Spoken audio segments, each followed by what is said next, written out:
ನಮಸ್ತೆ ಮಿತ್ರರೇ.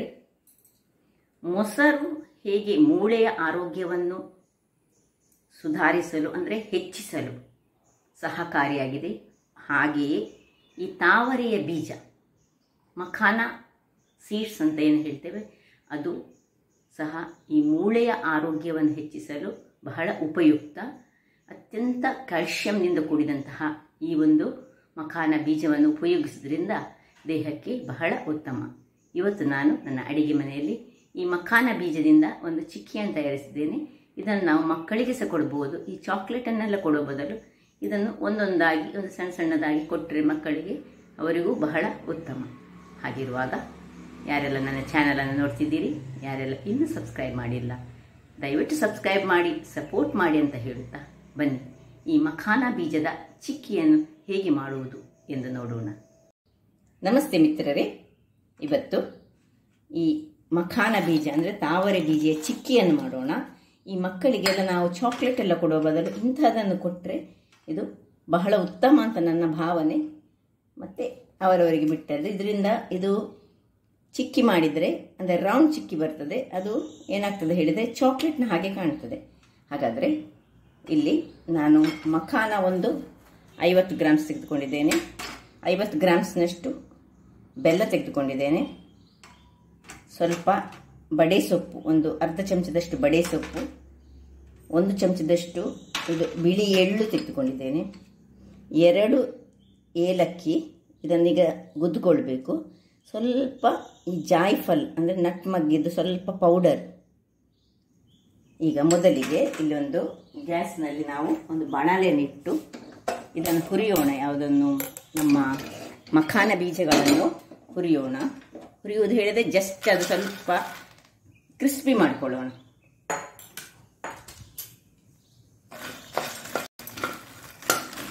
ಇಲ್ಲಿ ಇದು ತುಂಬ ಕಲರ್ ಏನು ಚೇಂಜ್ ಆಗಲಿಕ್ಕಿಲ್ಲ, ಸ್ವಲ್ಪ ಕ್ರಿಸ್ಪಿ ಆಗಲಿಕ್ಕೆ ಮಾತ್ರ. ಯಾಕಂದರೆ ಅದು ಪ್ಯಾಕೆಟ್ಗಳಲ್ಲಿ ಬರುವಂಥದ್ದು ಅದು ಸ್ವಲ್ಪ ನಸ್ಕಾಗಿರ್ತದೆ, ಸ್ಮೂತ್ ಆಗಿರ್ತದೆ.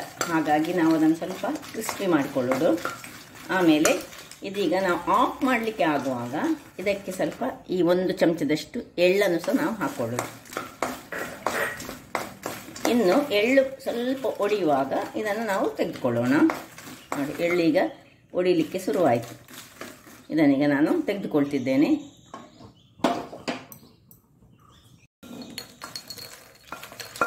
ಎಳ್ಳು ಮತ್ತು ಈ ತಾವರೆಯ ಬೀಜ ಒಟ್ಟಿಗೆ ಉಂಟು. ಈಗ ಎಳ್ಳಿನ ಕಲರ್ ಚೇಂಜ್ ಆಗಬಾರ್ದು, ಜಸ್ಟ್ ಒಂದು ಒಡಿಬೇಕಷ್ಟೆ. ಈಗ ಅದೇ ಬಾಣಲೆಯಲ್ಲಿ ನಾವೀಗ ಅದೇ ಗ್ಯಾಸ್ನಲ್ಲಿ ಬೆಲ್ಲದ ನೀರನ್ನು ಮಾಡಿಕೊಳ್ಳೋಣ. ಅದಕ್ಕೆ ಈ ಬೆಲ್ಲವನ್ನು ಹಾಕ್ಕೊಳ್ತಿದ್ದೇನೆ. ಸ್ವಲ್ಪ ನೀರು ಹಾಕಿ ನಾವು ಬೆಲ್ಲದ ಪಾಕ ಮಾಡಿಕೊಳ್ಳೋಣ. ವೀಕ್ಷಕರೇ, ಇಲ್ಲಿ ನೋಡಿ ನೊರೆ ಬರಲಿಕ್ಕೆ ಶುರುವಾಯಿತು. ಇದು ಒಳ್ಳೆ ಒಂದು ಸ್ಟ್ರಿಂಗ್ ಬರಬೇಕು, ನಮಗೆ ಒಂದು ಎಳೆ ಪಾಕ ಬರಬೇಕು. ಅಷ್ಟೊತ್ತಿಗೆ ನಾವಿಲ್ಲಿ ಏಲಕ್ಕಿ ಮತ್ತು ನಟ್ಮಗ್ ಅಂದರೆ ಜಾಯ್ಫಲನ್ನು ಸ್ವಲ್ಪ ಗುದ್ದಿಕೊಳ್ಳೋಣ. ಏಲಕ್ಕಿಯ ಈ ಸಿಪ್ಪೆ ಬೇಡ ನಮಗೆ. ಯಾವಾಗಲೂ ಫ್ರೆಶ್ ಏಲಕ್ಕಿ ನಾವು ಹಾಕಿದರೆ ಪರಿಮಳ, ಪೌಡರ್ ತಂದಿಟ್ಟುಕೊಂಡು ಮಾಡೋದಕ್ಕಿಂತ ಏಲಕ್ಕಿಯನ್ನು ನಾವು ಗುದ್ದಿಕೊಂಡು ನೋಡಿ. ಜಾಯ್ಫಲ್ ಸಹ ಇದನ್ನು ಸಹ ನಾನು ಇದರಲ್ಲಿ ಗುದ್ದಿಕೊಳ್ತೇನೆ. ಜಾಯ್ಫಲ್, ಒಂದು ಜಾಯ್ಫಲ್ ತಂದಿಟ್ಟುಕೊಂಡ್ರೆ ಸಾಕು. ಈ ಆಯುರ್ವೇದಿಕ್ ಅಂಗಡಿಗಳಲ್ಲಿ ದೊರಕ್ತದೆ. ಅದು ದೇಹಕ್ಕೆ ಬಹಳ ಉತ್ತಮ, ಮಕ್ಕಳಿಗಂತೂ ಬಹಳ ಒಳ್ಳೆಯದು. ಸ್ವಲ್ಪ ಸಣ್ಣ ಒಂದು 1/4 ಸ್ಪೂನಿನಷ್ಟು ಜಾಯ್ಫಲ್. ಈಗ ಇದನ್ನು ಏಲಕ್ಕಿ ಮತ್ತು ಜಾಯ್ಫಲನ್ನು ನಾನು ಇಲ್ಲಿ ಇದಕ್ಕೆ ಹಾಕ್ಕೊಳ್ತಿದ್ದೇನೆ. ಅದರೊಟ್ಟಿಗೆ ಈ 1 ಸ್ಪೂನು ಅಲ್ಲ ಅರ್ಧ ಸ್ಪೂನಿನಷ್ಟು ಇದು ಬಡೆ ಸೊಪ್ಪು ಇದನ್ನು ಹಾಕ್ಕೊಳ್ತಿದ್ದೇನೆ. ಇದೆಲ್ಲ ಬೇಡದಿದ್ದು ನೀವು ಹಾಕೊಳ್ಳೋದು ತೊಂದರೆ, ಆದರೆ ಇದರಿಂದಾಗಿ ಆರೋಗ್ಯಕ್ಕೆ ಬಹಳ ಉತ್ತಮ. ಹಾಗಾಗಿ ನಾನು ಅದನ್ನೆಲ್ಲ ಹಾಕ್ಕೊಳ್ತಿದ್ದೇನೆ. ನೋಡಿ, ಒಂದು ಎಳೆ ಪಾಕ ಬರುವ ತನಕ ನೋಡ್ಕೊಳ್ಳೋಣ. ಇನ್ನು ವೀಕ್ಷಕರೇ ನೋಡಿ, ಸಾಧಾರಣ ಪಾಕ ಆಗ್ತಾ ಬಂತು. ನೋಡುವ, ನಾವು ಹೀಗೆ ಮಾಡಿ ಹೀಗೆ ನೋಡಿದರೆ ಸಹ ಗೊತ್ತಾಗ್ತದೆ. ಹೀಗೆ ಅಂಟಿದರೆ ನೋಡಿ, ಒಂಚೂರು ಅಂಟ್ತಾ ಉಂಟು, ಸಾಕು. ಬೇಕಿದ್ರೆ ಹೀಗೆ ನೋಡಿ ನೀವು ಹಾಕ್ಕೊಂಡು ಹೀಗೆ ಚೆಕ್ ಮಾಡ್ಕೊಳ್ಬೋದು.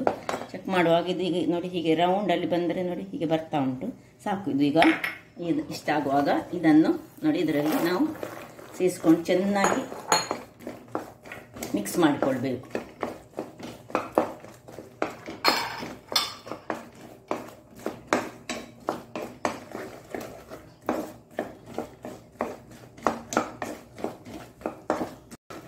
ನೋಡಿ ವೀಕ್ಷಕರೇ, ಇಷ್ಟ ಆಗುವಾಗ ಇಲ್ಲಿ ನೋಡಿ ನಾನೊಂದು ಬಾಳೆ ಎಲೆಗೆ, ನಿಮ್ಮ ಹತ್ರ ಬಾಳೆ ಎಲೆ ಅಲ್ಲದ ಅಥವಾ ಈ ಇದು ಪೇಪರ್ ಸಿಗ್ತದಲ್ಲ ಅಂತ ಪೇಪರ್ನಲ್ಲಿ ಪಾರ್ಚ್ಮೆಂಟ್ ಪೇಪರನ್ನು ಯೂಸ್ ಮಾಡ್ಬೋದು. ಈಗ ನಾನು ಇದನ್ನು ಇದಕ್ಕೆ ಶಿಫ್ಟ್ ಮಾಡ್ತೇನೆ. ಇದನ್ನು ಆಫ್ ಮಾಡಿಕೊಂಡು ನೋಡಿ ಶಿಫ್ಟ್ ಮಾಡಿ ಇಮಿಡಿಯೇಟ್ ನಾವು ಅದನ್ನು ಸಪರೇಟ್ ಮಾಡ್ಕೊಳ್ಬೇಕು.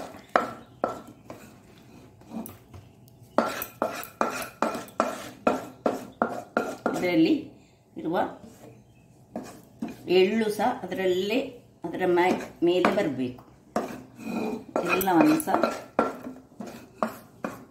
ಹೀಗೆ ಹಾಕ್ಕೊಂಡು ನೀವು ತುಂಬ ಇದರಲ್ಲಿ ಮಾಡ್ತಾರೆ ತುಂಬ ಮಾಡ್ಬೋದು. ಈಗ ಒಂದೊಂದನ್ನು ಹೀಗೆ ನಾವು ಒಂದು ಸ್ಪೂನಿನಲ್ಲಿ ಸಪರೇಟ್ ಮಾಡ್ಕೊಳ್ಳೋದು, ಅಥವಾ ಸ್ಪೂನ್ ಅಥವಾ ಒಂದು ಇದರಲ್ಲಿ ಹೀಗೆ ಸಪರೇಟ್ ಮಾಡ್ಕೊಳ್ಳೋಣ.